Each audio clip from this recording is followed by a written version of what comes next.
Moi, j'étais très surpris d'ailleurs de voir à Madagascar qu'il y avait une vieille Corse Afrique que je pensais avoir disparu. J'avais l'impression d'être dans Jurassic Park, mais pas pour les iguanodons, mais pour les colons, où il y avait des familles, les Vellutini, les Léoni, qui tiennent les hôtels, les boîtes de nuit, et qui tiennent en fait tout un pays. Vous avez par exemple une société qu'on voit partout, qui est une société de sécurité, qui s'appelle Vigie, qui est tenue par un monsieur qui s'appelle Bruno Bertagna, qui a été très proche de Radziwiłł, au moins au point de livrer du matériel de répression, et qu'aujourd'hui, ils sont absolument pas inquiétés. Ils ont repris les affaires courantes avec le nouveau régime, comme si rien ne s'était passé. Et moi, je peux comprendre aussi la colère des Malagasy quand la France est venue exfiltrer Ange Radziwiłł. Ce qui est quand même assez extraordinaire, c'est que Ange Radziwiłł leur avait fait des enfants dans le dos à la France. Il avait quand même refusé à Macron d'installer une base dans le nord, à Diego Suarez, une base militaire française.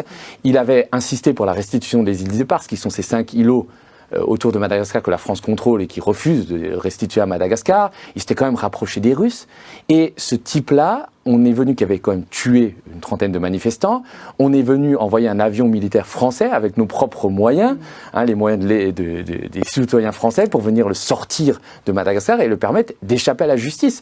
Quand on raconte en plus que il risquait un assassinat. Non, c'était faux. Les militaires voulaient simplement l'arrêter. Le colonel Michael Randrianerin voulait lui faire cracher les numéros de ses comptes bancaires à l'étranger parce qu'ils étaient bien garnis, et puis le laisser partir plus tard.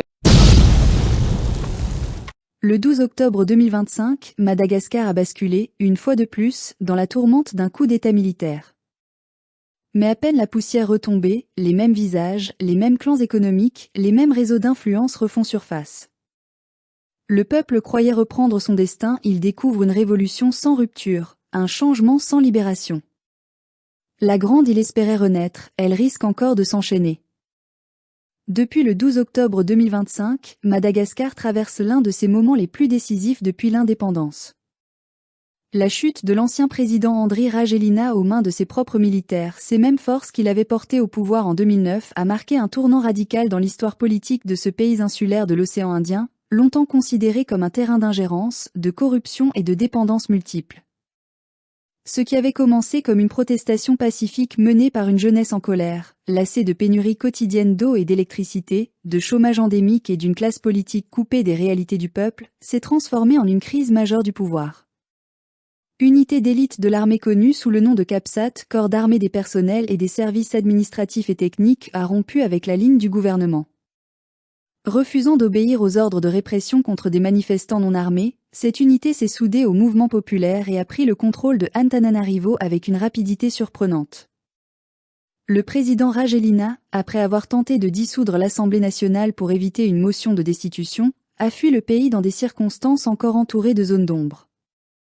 Il a laissé dans son sillage une nation fracturée, une économie en souffrance et une jeunesse profondément désillusionnée par des décennies de promesses non tenues. Ce renversement a d'abord suscité l'espoir chez de nombreux Malagasy et observateurs panafricains. L'idée d'une rupture historique avec les élites corrompues, d'un possible tournant vers une véritable indépendance politique et sociale, a galvanisé celles et ceux qui croyaient encore à la souveraineté du peuple malgache.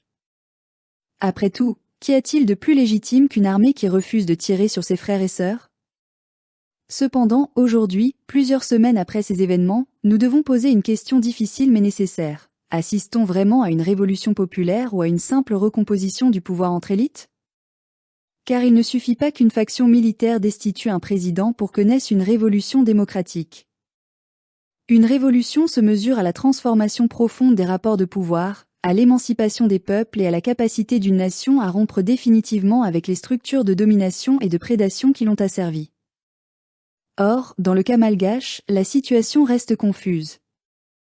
Le chef de la mutinerie, le colonel Michael Randrianerin, a été investi président lors d'une cérémonie officielle le 17 octobre 2025 et a promis une période de transition avant de nouvelles élections.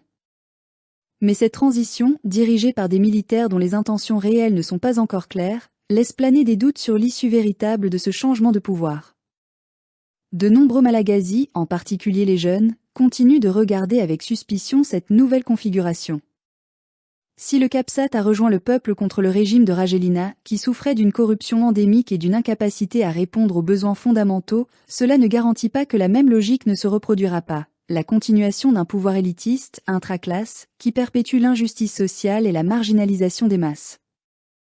Car le problème de Madagascar n'est pas uniquement d'avoir changé de président. Le pays souffre depuis des décennies de réseaux d'hommes d'affaires et de familles politiques qui continuent à contrôler les ressources du pays sans redistribution équitable des richesses, notamment dans les secteurs vitalisés comme l'agriculture de subsistance, l'accès à l'eau ou encore l'énergie électrique. Ces mêmes élites ont su user des frustrations populaires pour consolider leur propre position, au lieu de répondre aux aspirations profondes du peuple.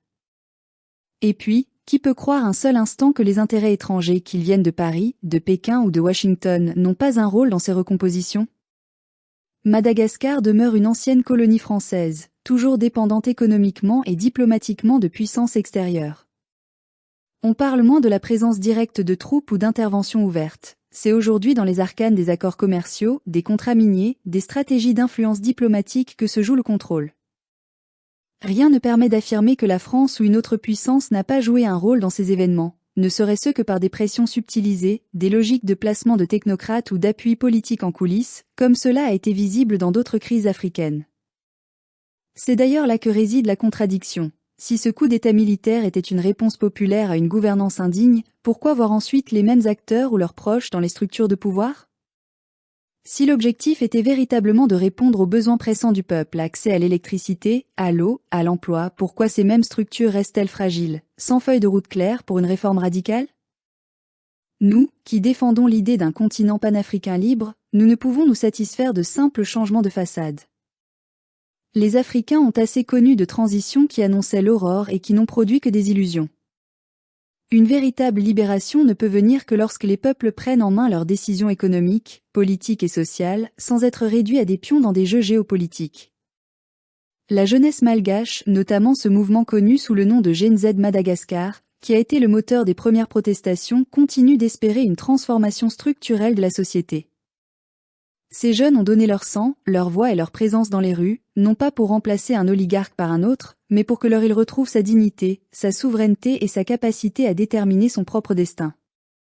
Le signal le plus fort de ce tsunami politique ne doit donc pas être interprété comme un simple réarrangement des élites militaires.